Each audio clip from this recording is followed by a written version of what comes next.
Welcome to the Betting Above the Rim podcast. Today's date is April 25th, episode 47 of this podcast.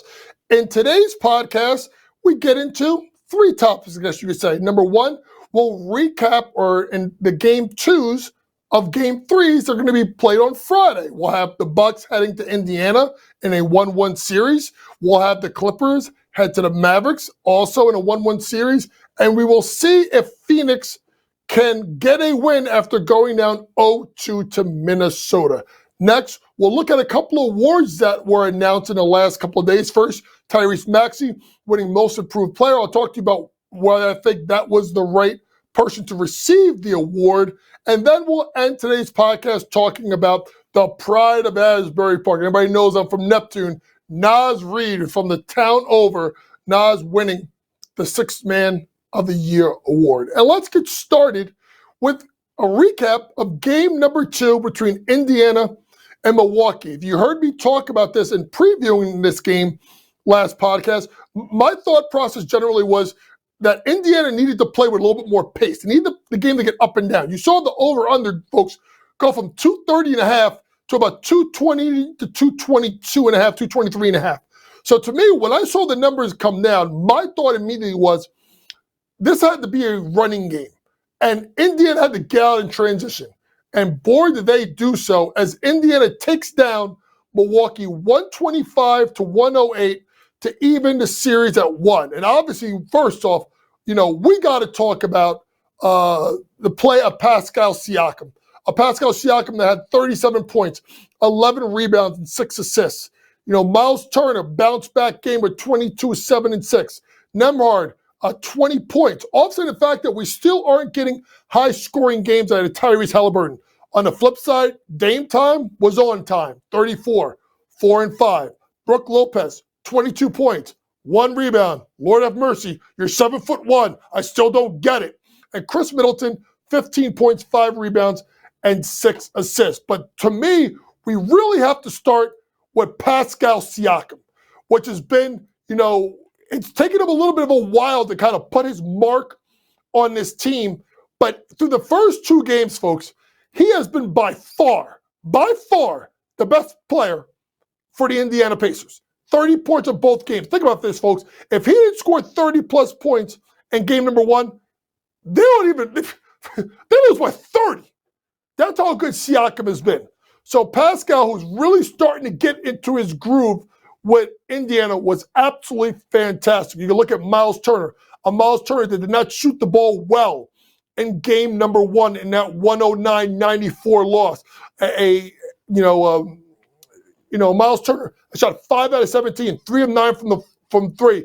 What did I say to you, folks? I said that Miles Turner needed to stick his big butt into that low block or try to not shoot, in my opinion, as many threes. Well, Miles Turner did shoot less, but he made more, 3 of 6 from 3. So I think that was key, and also the 6 assists will help.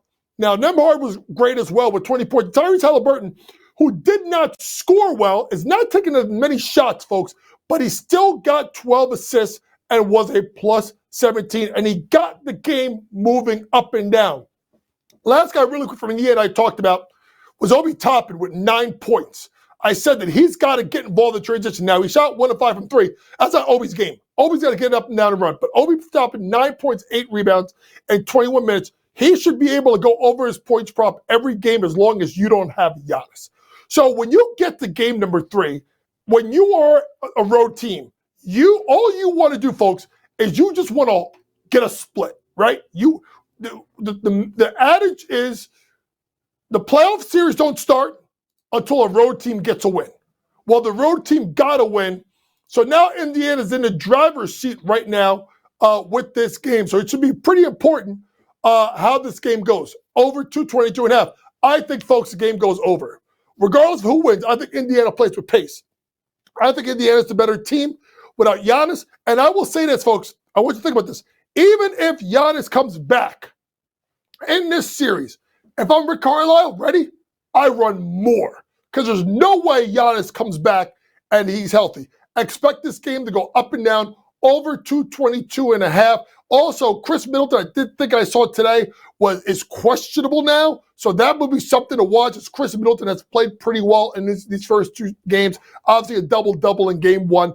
But I do like, more than anything, the game to go over 222.5. I expect this game to get up and down. And how about a happy hour special? 5:30 Eastern Standard Time. I mean, that's what I'm talking about. You can go to the bar, you can have yourself a couple of cold ones, or more if you like, and then you get right down to business at 5:30 p.m. Eastern Standard Time tomorrow night. The next game on the docket is going to be game number 3. And such an intriguing series between Dallas and the Clippers. Dallas evens out the series with a 96-93 win. A defensive battle, if you will, between these two teams. And to me, when you look at this game, Luka Doncic was didn't shoot the ball great for the floor, but still gave you 32-9-6. Kyrie Irving, folks, I've been running to this window with this Kyrie over 8.5 rebounds plus assists. He's gotten to 10-9 the first two games, and that's something that I'm continuing to look at. Kyrie was absolutely fantastic with 23 points. Now, listen, neither one of the guys shot the ball great, but that's okay. You look at the flip side. James Harden, 22, 6, 8, looked good, right? 6 of 14 from the floor. PG 13, 22 and 4. Kawhi Leonard, here's the big thing. Kawhi Leonard worked his way back, a little bit rusty, but still had 15 points and 7 rebounds. And I think when you look at this from a Dallas perspective, same thing as Indiana, you wanted the split. And I thought this was such a big game for Dallas because of the fact that they need to get the split, even though Kawhi was coming back. So to me, I thought that was a fantastic performance. But to me, the guy that you got to look at is, I said this, folks. Remember, I said they had to get a third scorer, Dallas. And to me, I thought it was going to be Tim Hardaway Jr. A Tim Hardaway Jr. that got hurt, right, in game number 2. He's already been ruled out in game number 3, which will be Friday night. So who stepped up? How about the play of P.J. Washington?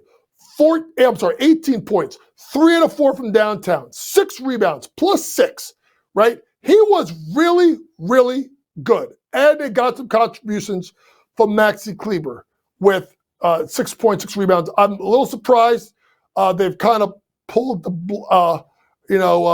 plug with Daniel Gafford. But what it looks like, folks, is Daniel Gafford is dealing with a back injury. So that's another thing to watch. He is questionable for tomorrow for the game Friday night, and he did not practice today, Thursday. So that's something to watch out for. So for props, maybe for game 3, look at Maxey Kleber, look at P.J. Washington, and then look at Derrick Jones Jr., who got you 10 points and 7 rebounds. Game number 3, line is out. Mavs minus 4.5, over under 210 on the money line. And I really think when you look at this matchup between these two teams, I think this is going to be an absolutely great series.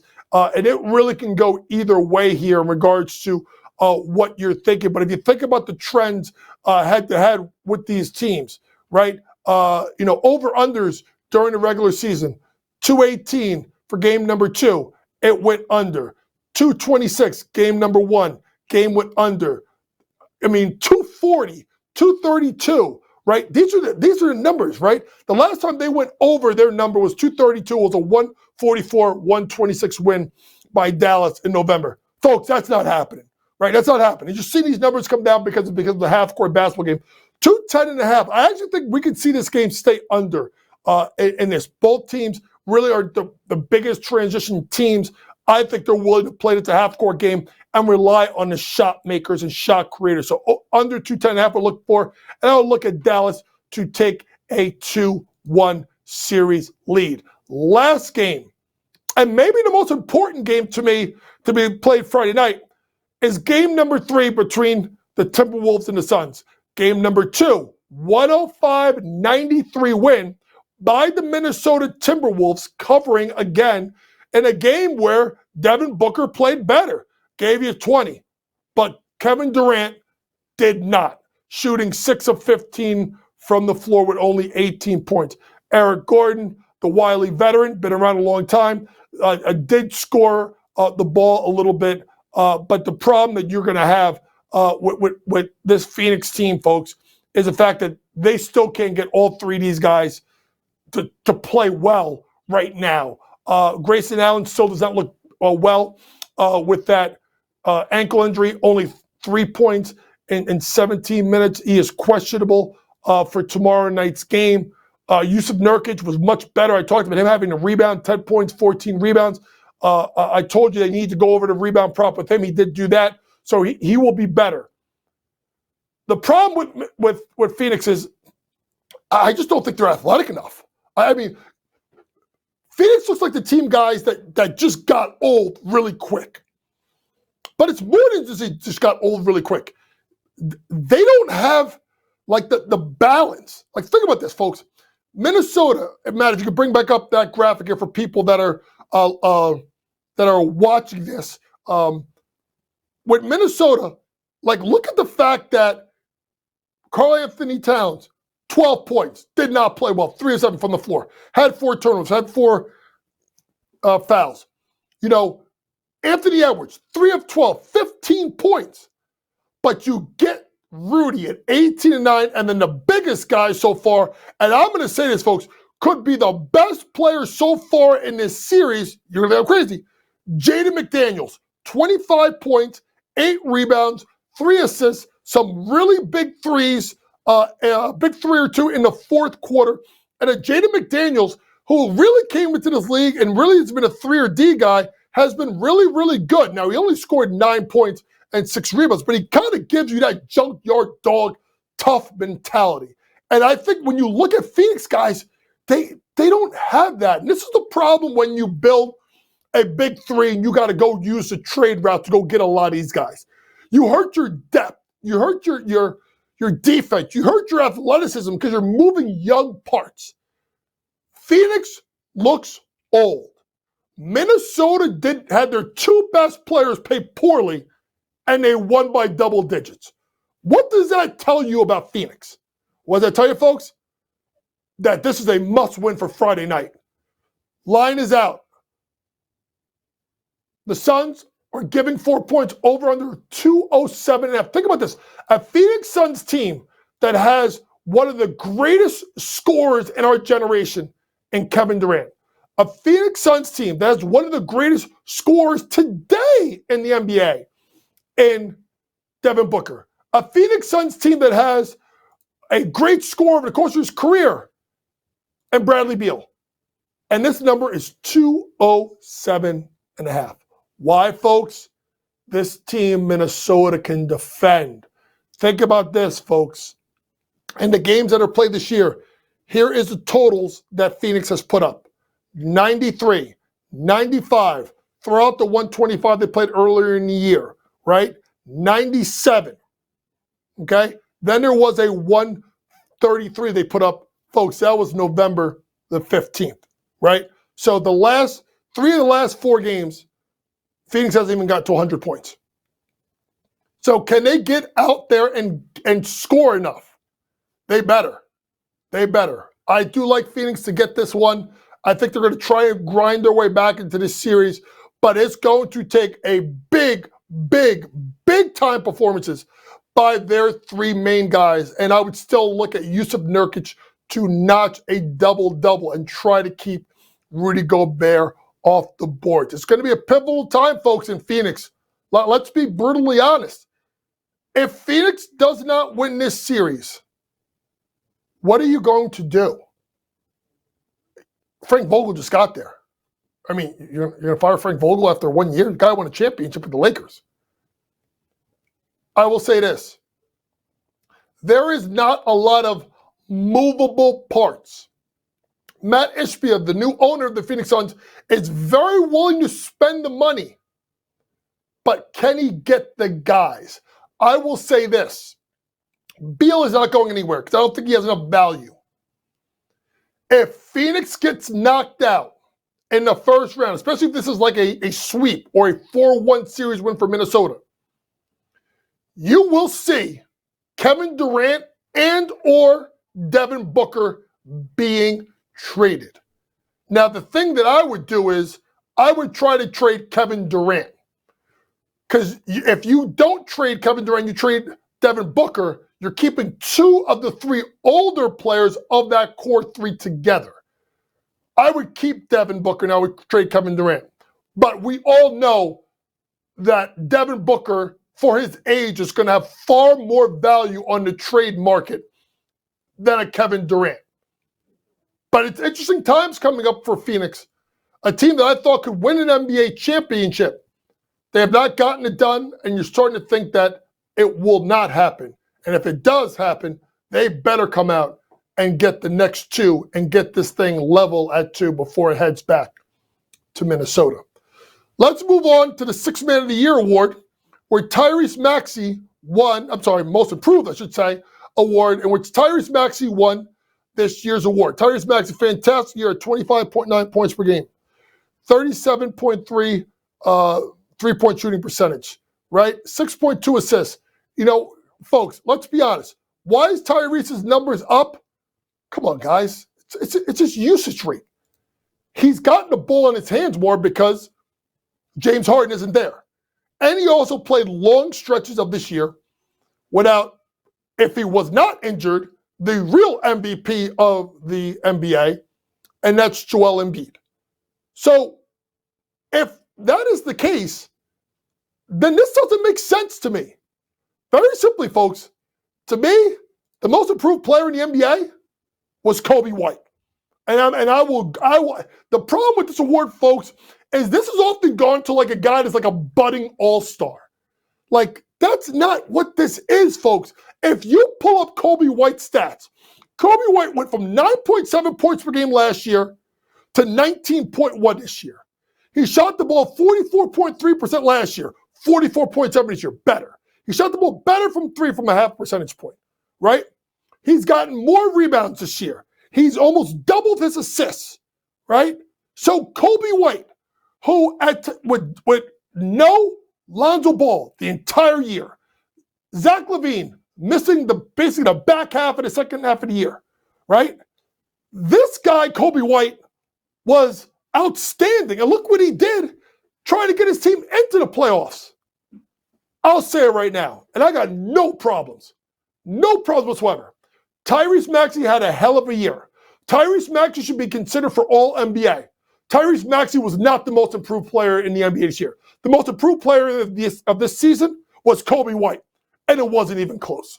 Let's end today's podcast talking about the Sixth Man of the Year award going to Naz Reid of the Minnesota Timberwolves. Hey, Naz Reid, shout out to Naz, proud of Asbury Park, Monmouth County, stand up, great player, great kid.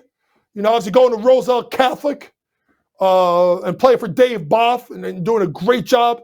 You know, obviously coming through the ranks of New Jersey. But to me, this was a two-legged race, right? It was between Naz Reid and Malik Monk. Now, you may sit there and say, well, Malik Monk missed the last couple of games during the regular season, and maybe that had something to do with it, yada, yada, yada.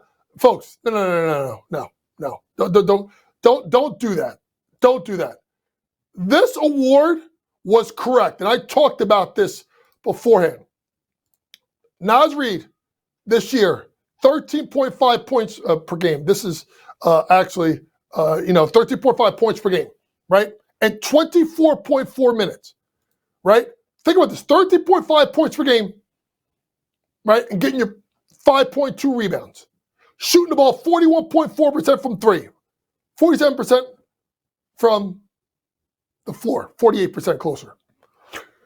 If you really look at this, Naz Reid really has become an outstanding player as what I call a stretch five. And you can play him different ways. You can play him as a four and stretch him out and put Rudy Gobert inside. You can put Cat outside, put Naz Reid inside. Does a great job rebounding, right? Got about a block a game in 24 minutes. Naz Reid was very deserving of this award. Now, obviously, we can talk about Malik Monk, but if you talk about all the things that Naz Reid brought to this team and how he was part of the best defensive metric teams at times during the regular season, that has partially to do with his flexibility to be a 4 and a 5. And a lot of Chris Fitz to play Rudy and Cat the way he needed to, but then use Naz as a way to sub them both out. What a great year for Naz Reid, and much deserving of the 6th Man of the Year award. This has been episode 47 of our podcast for all things sports gambling. Just go download that SportsGrid app. Pre-game, in-game, post-game, props, predictions, and more from the very best in the sports gambling industry. Next podcast will be Monday, most likely. Got to check our schedules, NBA playoffs. We'll recap everything going on in the NBA, talk about some more awards, and maybe get into this debate. Did Grant Hill select the right team for Team USA? For my producer, Matty George, Vinny doing a great job with the graphics and the B-roll. This has been Coach Young. Remember, folks, it's smarter to be on SportsGrid. Good night.